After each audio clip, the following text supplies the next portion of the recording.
Okay, so good afternoon, everybody. Also from me, as a president of Foundation O.I.B.R, that is WICI Italy. I'm very glad, very happy to introduce you, our panelists, because if in the other panels or in the parallel session, the plenary sessions, we spoke about some arguments and some themes, some topics, also coming from academics. Now we need absolutely to deal with experience. So we have two people who are with great experience. Just to introduce them, I probably asked to a PhD student of mine to look at artificial intelligence and ask artificial intelligence what artificial intelligence thinks about the themes that we are dealing about, that is intangible and SMEs. And if the slides can come, I can show you what is the result of that. That is very, no, not this one, that of Alessandro Lai. Thanks. Okay.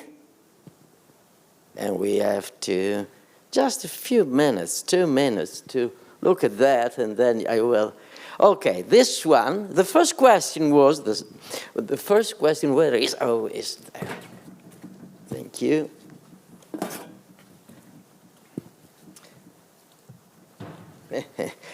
The first question was, which are the most important intangibles for small and medium-sized businesses? This was the question we posed to artificial intelligence. And I don't read, but you can look at that. And they put out at least 10 topics that you can tell about. And then we have another question, which are the intelligible assets that SMEs have, but not large companies? And so artificial intelligence answered agility and flexibility, personal customer relationships, distinct company culture, staff adaptability, in-depth knowledge of local markets, ability to innovate quickly, environment, social footprint, financial flexibility. And then other intangible assets, please say us if there are other intangible assets that are typical of SMEs. And the answer was like that: personalized approach, closer relationship with local suppliers, detailed employee knowledge, simplified decision-making structure, and many other. But I would like to say this is just, and I say just, an artificial intelligence. We have a personal intelligence here, and the personal intelligence, if of a person who had a great experience about that and has been recognized with a great recognition because it's Ludo Pyis, that is founder and president of Areopa, who got this certificate of recognition, I got it, as top 50 most influential people in tacit knowledge management in 2023. So that's the reason why I have to discuss with him and with Gianluca Manca, who is connected with in the web. That is, they have two different experiences. He's an advisor, he's an engineer, an architect. Well, we'll see. And Gianluca Manca is an exponent of coming from banks. So we will see two different experience, real experience about intangible SMEs. The time is not so much, but in 10 minutes we can discuss about that. Please, Ludo. Thank you. Yes, the last one, that's the heaviest one. I wanted to invite everybody to go to the pub and have a beer. Yeah, then we have some time to talk about it. Because what I want to talk about is a work that we started in 97, where on a certain moment we were confronted with the question of people, how can a company, knowledge companies, can go to the stock market. And then that was a bank, you asked me that, and then I said to the banker, yeah, but there is a problem, you guys are using the wrong measure systems to measure knowledge companies. Because if you take classical accounting is based on manufacturing companies, and it is based on basic goods in a warehouse, machine parks, finished goods in a warehouse again. But if you look at the knowledge company, they don't have that. They don't have machines in a warehouse. They don't have anything in a basic products in a warehouse or whatever, right? They only have the present and the future. And on top of that, if you look at the evolution these days, and I have to shorten my slides a little bit, the evolution these days of the knowledge companies, then we have to see that 87% of all the companies are knowledge companies in the world. Yeah, that should ring a bell, isn't it? Now, if you have then the measure systems that are not applicable to that kind of mountain of companies who are there, who should be measured, who should be financed and what have you, there is something wrong. And then if you dig deeper in it, and that's what we then finally did, we said, it's very strange that nobody is measuring this, right? Oh yeah, brands, but if you are an SME, you don't have a brand, eh? You know, that's good when you're called Coca-Cola or something like that, then brand is important, but if you are an SME of 10 people, then brand is probably not the most important asset that you have. And it all relates back to a very important element. And the very important element is knowledge. Most of the people think that there is in different kind of environments always something special. We say that's not true. If you take a biotech, a medtech, a deep tech, whatever tech company that you can imagine, and everybody says how you're going to measure them, well, it's pretty simple at the end of the day, because it is about how do they deal with the knowledge. And let me explain what I mean by that. You know, if you take a company of, let's say, 500 people, and if you look a little bit deeper in that company, then you will see that they have, if you then think in terms of business processes, right? Then you will see that in those business processes, you always have kinds of people who are the creative ones, you know? They always have the good ideas. They come back with some ideas when there is a problem. And you know, lessons learned, cases, stories, little methodologies, little tricks, that kind of stuff. And they bring the evolution of what that company is further. We call them the key knowledge carriers in a company. They are not in the hierarchy, because top management, what they do is something very standard, eh? Plan, do, check, and action. We call that work center people, because they do 85% of their business time the same thing. But those creative guys, they do 85% of their time special things. Now, if you see that then a company who has them that knowledge and they would lose that knowledge, and you would be an investor, would you invest even if they let those people go? And you see that in many cases that companies who have their key knowledge carriers, you know, that are the difficult people, eh? They always want to do something else. Yeah, they don't never adapt to the standards and the process and the procedures and what have you. Yeah, but if they are gone, what is then remaining? If you're an investor and you see that those people are laid off on a certain moment, and then afterwards re-recruited because we needed their knowledge, and you're an investor for that company, you should ask yourself a few questions. Eh? You paid for recruiting them. You paid them the salary to be there. You paid them to get rid of them. And now you pay them again for having as a consultancy working for you. This is a little bit crazy, isn't it? Mm-hmm. Now, what are we talking about here? It's a difference between tacit and explicit knowledge. And most of the people don't think like that. They think that an organization is always full of explicit knowledge, right? Explicit means that you can transfer it, then you can detect it, disconnect it, that you can sell it and whatever. But if I would say now that the biggest multinational in the world only have 15% explicit knowledge, and 85% is tacit. Would that be a surprise? Yeah? That's not a surprise, because everybody thinks that it would be good to have a lot of tacit knowledge. The problem, of course, is how can we then measure this? And how can we then validate it? And that's what we then started on a certain moment to say, here we have to need to give an answer on it. And the first thing we did is that we say, if we want to measure intangible assets, we have to define what intangible assets in knowledge companies are. And if you think a little bit deeper, then you will come to the conclusion that they only have present and future value. That's what I mentioned already before. You cannot have value in the past because they don't exist in the past. So what is then what you have to go and measure? And each time when you start thinking about it, you always come to the same conclusion.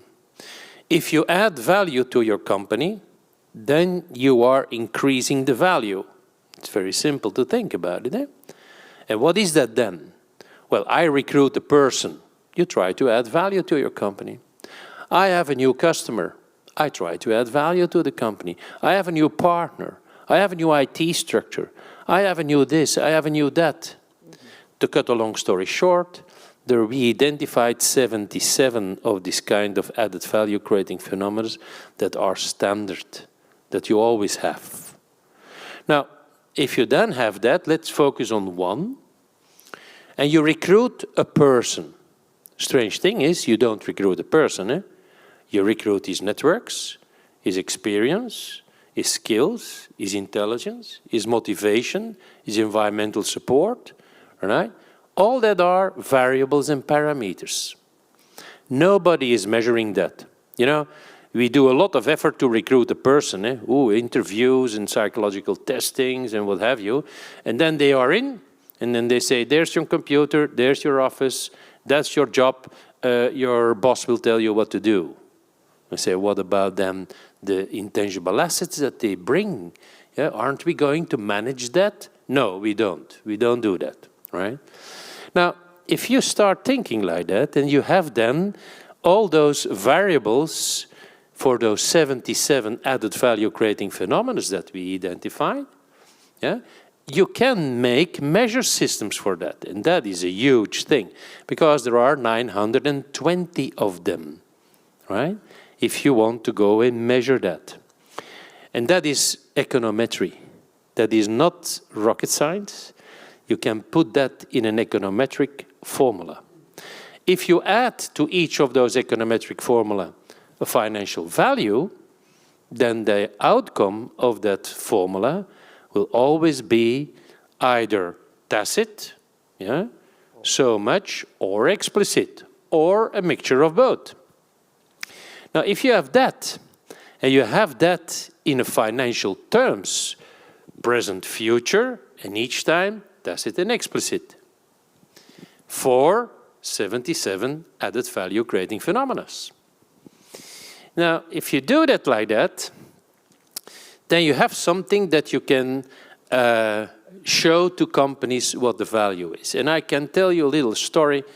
When I started doing that in 1987, by the way, I came from Hewlett-Packard, and I knew a lot of people there, and there was a department of 600 ICT consultants.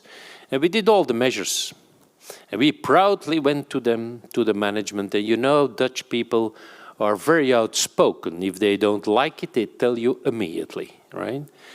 So we showed them all those calculations and those econometrics and what have you.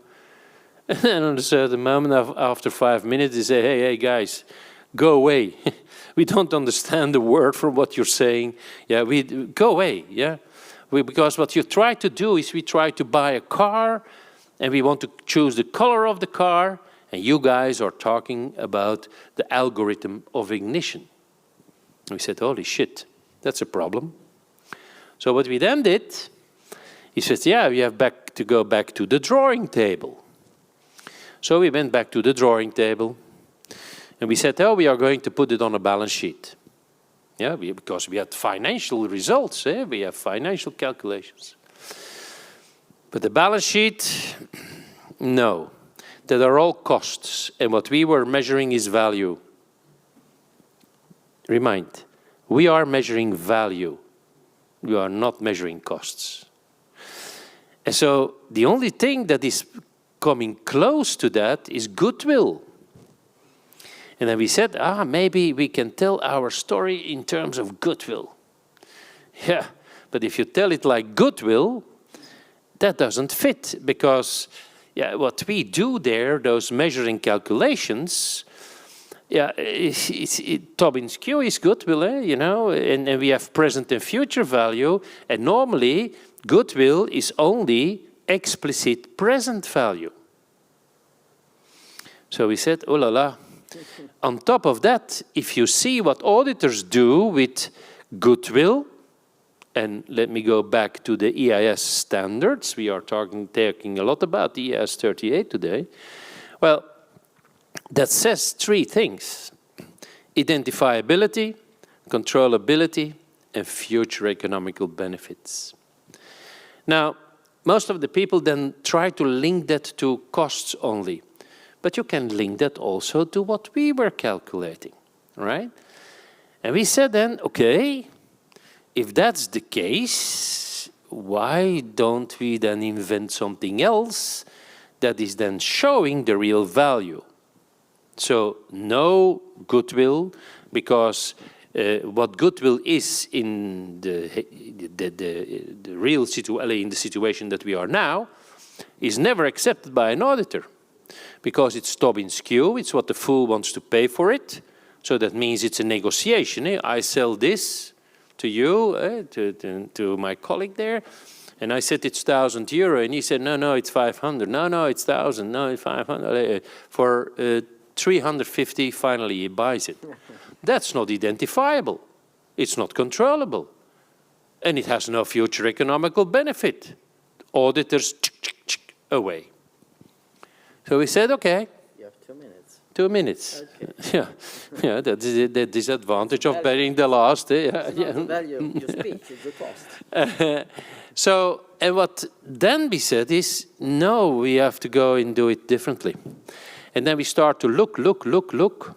And I reminded when I was in university and in my courses of accounting, the prof at first was always saying there are 42 different kind of accounting systems in the world.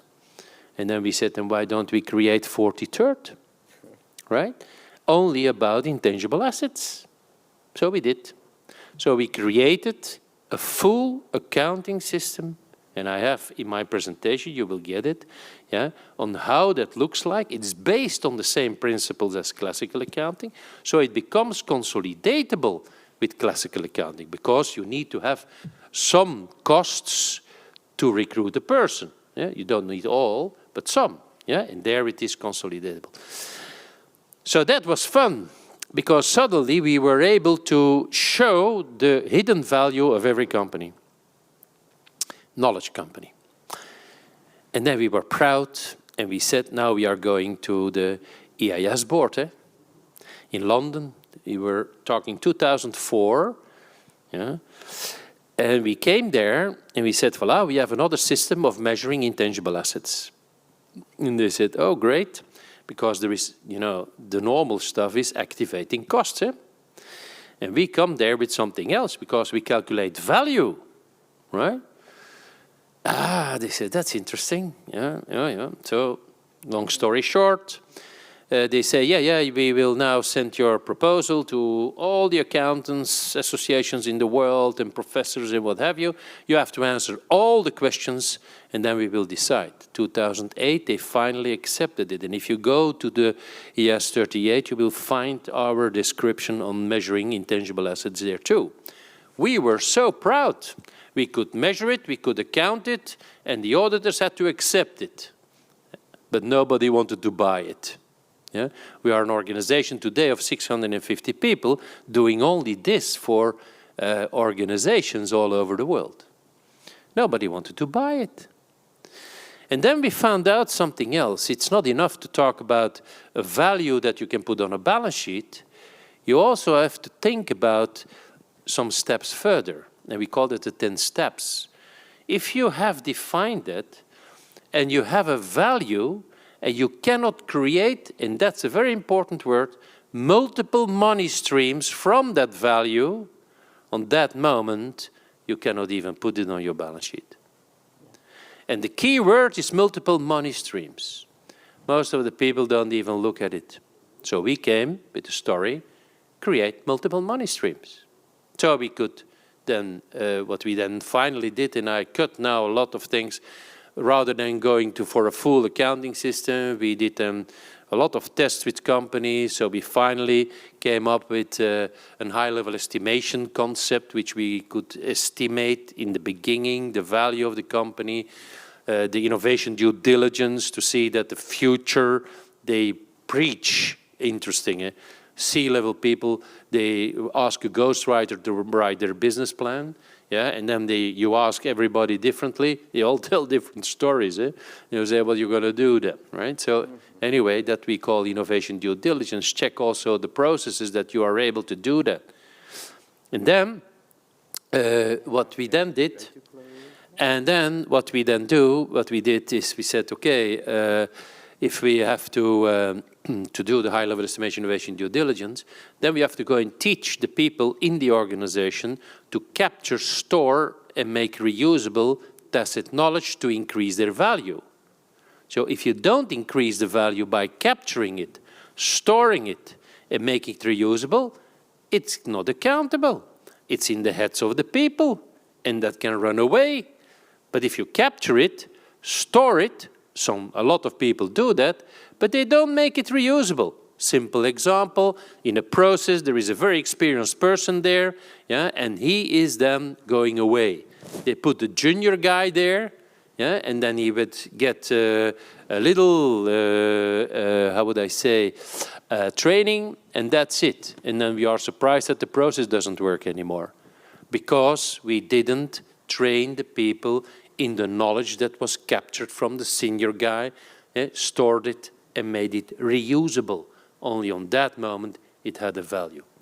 Anyway, I can tell you 100 stories about this, and you have a slide deck that explains all those details, but I have to go to the pub and have a beer.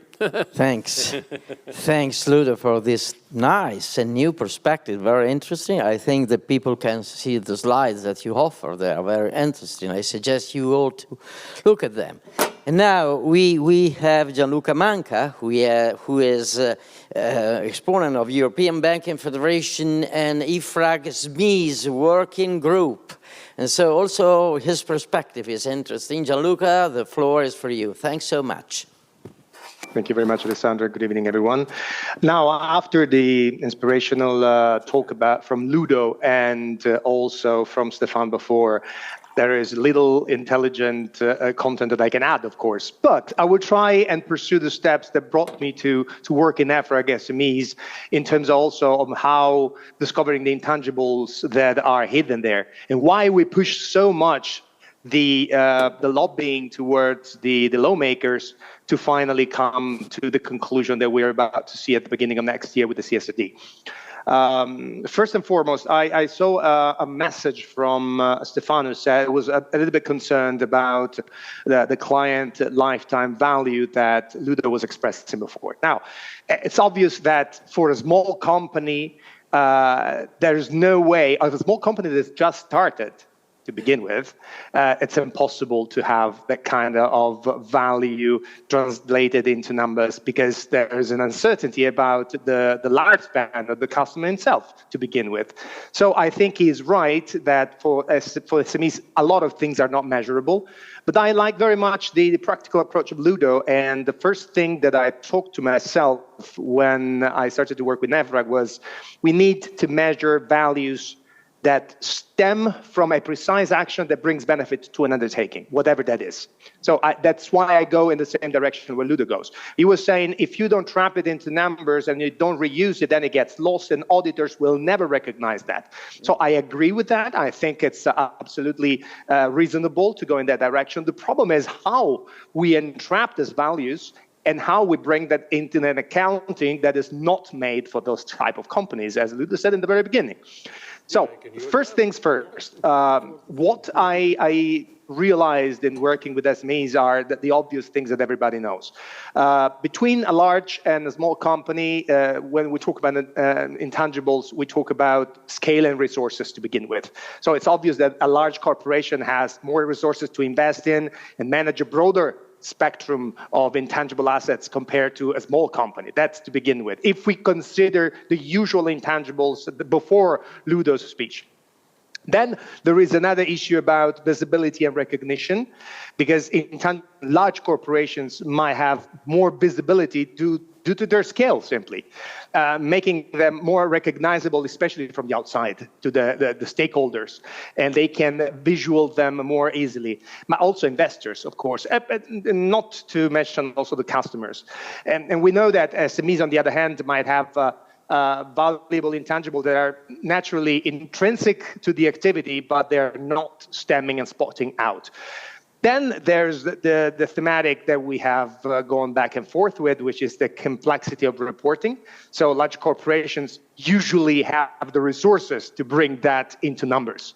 And the exercise that Ludo was hinting at can be done by a large team of accountants that know where to put their hands on. But if you think of a small company, no matter the importance of the outcome of the company for the society, then they need to have either a very costly outsourcing or they need to have good resources inside. So this is the limit. And to address this limit, we can only hope that there will be an eased, facilitated way, and I hope that always join my hands that the Commission one day will work on systems that are ready to use and virtually free of charge for small companies that want to enhance this type of value.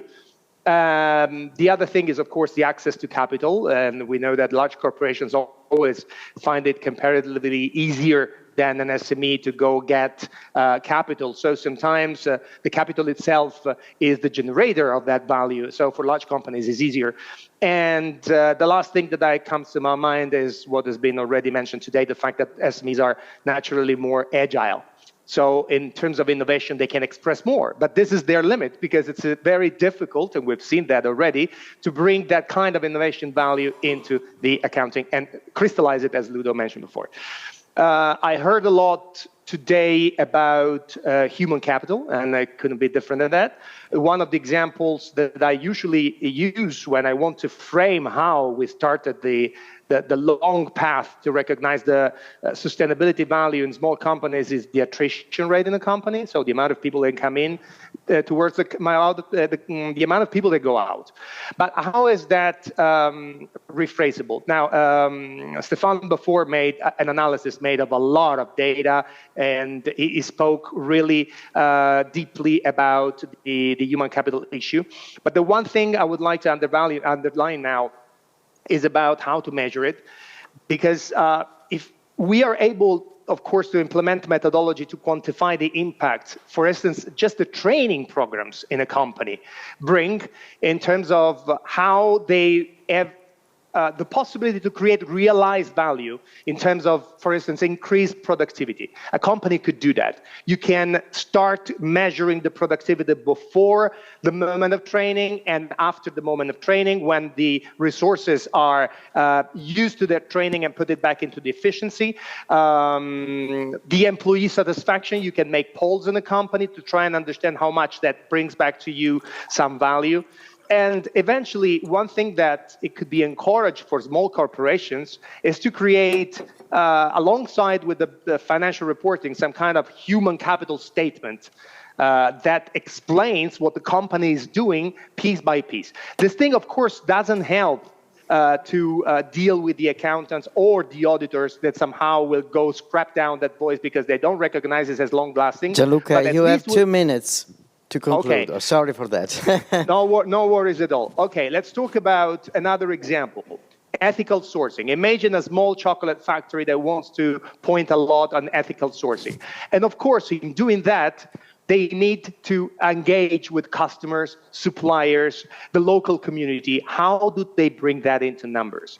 They need to be consistent in bringing the number continuously and showing them to the market.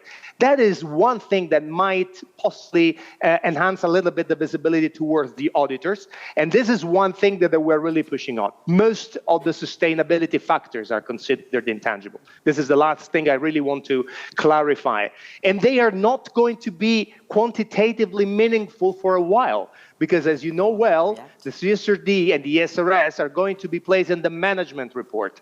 Being placed in the management report, that means that they will lack a little bit of that continuity with the financial statement. So my next hope for the next round after the CSRD and the SRSs are coming to force is that financially we will have one single place where to place all this information together to make the dignity of those numbers and to make them long-lasting, as Ludo was mentioning before.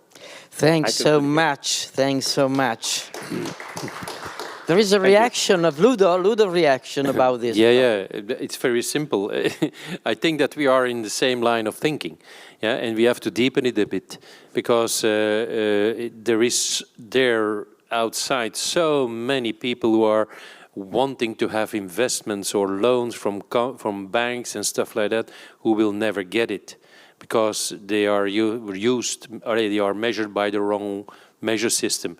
And that is something that if I listen to Gianluca, it's good to hear that there are some people thinking about that we have to help them, and that even what we do, we have our own fund that we are giving loans to companies without guarantees, but we put a knowledge manager inside. That means that we can check them that they are using the money for the right things and then doing the right stuff to increase their value so that they can go further. That was a little reaction, and I'm very happy to hear what I hear. Thanks. Yeah, bye. There is an harmony between the two speakers, and so if we have 1 minute, if we have some question for the floor. Everybody's thirsty. Oh. You are? Okay.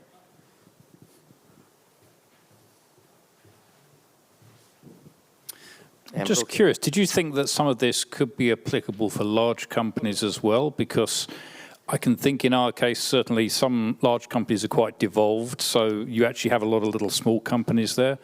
And also when we do an M&A deal, we're acquiring a small company, and then I think it's often a challenge to actually get the value out of that. And I kind of wonder if some of it sort of walks out of the door in the way that you suggest. No. We do that. We work for Caterpillar, for example.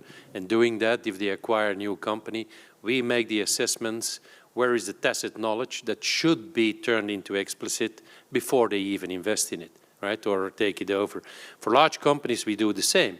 We have something what we call the ICRA, that's Intellectual Capital Readiness Audit, that we are going to look into the organization where the key knowledge carriers are to do a first step.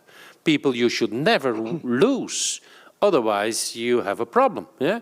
So, and in that sense, that's a little part of it, but then creating then the value on top of it, yeah, that makes it even better and attractive, right? We call that ICRA. So yes, we do work for multinationals, but we all, in our heart, we prefer to work for SMEs too, because those poor people, you know, they do so their best, yeah? And if they go to a bank normally and they say, sir, can I have a loan? And then they say, can I have your house and your cat and your dog and your car as a collateral? Maybe I will give you 50% of the loan that you are asking for. Yeah, but that is not correct. And so therefore we also put a lot of energy in it, in giving those people a support in their development, right? Okay, thanks so much. And I think that we can think that, and we can hope that WICI Europe can help in recognizing all that and in debating all that and having to have solutions. As the founder of Areopa, I offered already our collaboration in the study group to work. WICI in Italy, that is me, but WICI Europe is there. And so I think that I am very happy of this session, and thanks so much to everybody. We close it to attend to the conclusive plenary session. Thanks so much. Let's go to the beers. Let's go to the beers. Thank you very much. We are in Belgium. Thanks, Gianluca. Thank you all.